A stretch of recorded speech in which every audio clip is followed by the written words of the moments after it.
asalaamaaleykum wa rahmatullahi taala wa barakaatu. ginnaaw bu ñu sant yàlla bu baax julli ci yonent bi sallallahu alayhi wa sallam dellu siwaat nañ incha allahu tey di am benn leeral gu ñuy leeral rek tuuti ci wàllum koor incha allah. maanaam dañoo ñëwoon kii ngir xamle ak koor ak li aju ci moom, maanaam lan mooy koor ak lan mooy àtte bi ak yan mooy shuruut yi nga xam ne di mooy waral koor daal di wér. bu fekkee koor nag taarif bi mooy nga bàyyi lépp loo xamante ne nii daf lay dogloo, waaye nga commencé ko fajar gi, maanaam tuluu'ul fajri ba keroog jant bi di soo.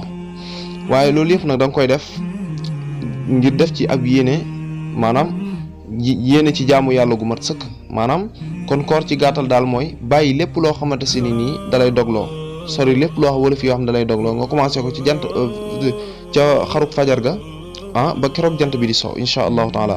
waaye nga def ko ngir yéene ci jaamu yàlla gu mat sëkk incha allah. léegi nag loolu moo nekkoon taarif bi, maanaam xamle bi. bu fekkee àtte bi nag koor moom moo nekk nii ñuy bëgg a wax, mooy maanaam woor weeru koor maanaam ci jëm boppam dafa nekk loo xam dafa war ci jullit bu góor ak jullit bu jigéen. weeru koor dafa war ci jullit bu góor ak jullit bu jigéen. duñ ne jullit bu góor rek moo war a woor, déedéet.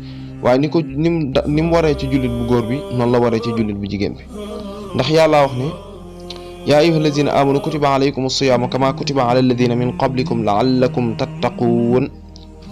mu ne yéen gaa yi nga xamante ne ni yéen a gëm yàlla, farataaleef nañ koor ci yéen comme niñ ko farataalee woon ci ñi nga xamante ne ni ñoo leen jiitu woon, ndax mu mën a nekk ci yéen ak ragal yàlla.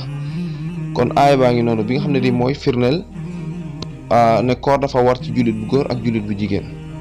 ginnaaw loolu nag dañuy ñëw ci sart yi nga xamante ne nii mooy waral koor daal di war. maanaam dafa am shuruutu wujubihi buñ ko waxee mooy sart yi nga xam ne nii mooy waral koor. sart yooyu nag ñeent lañ. bi ci njëkk mooy al islam, maanaam koo xam dafa nekk ci lislaam. kon boobaa yéeféer bu wooree koor moom, maanaam yéeféer bu wooree koor ga du ko jëriñ dara.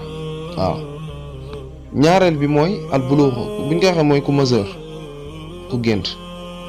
maanaam liñ ci jublu mooy boobaa nag kon buñ waxee bii maanaam ab xale génn na, waaye tamit dinañ digal xale bi mu woor ngir mu tàmb ko.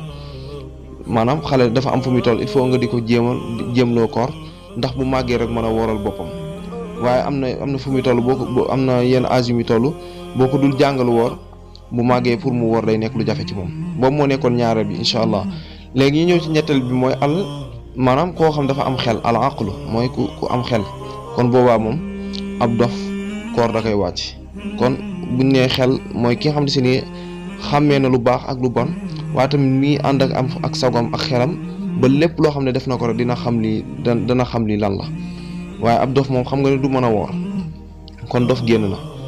boobu moo nekkoon ñetteel bi incha allah ñu ñëw ci ñeenteel bi mooy ku am kàttan, qudra. kon boobaa moom ki nga xam dafa lottu ci ñàkk a mën a bañ a woor, kon boobaa kooku koor da koy wàcc.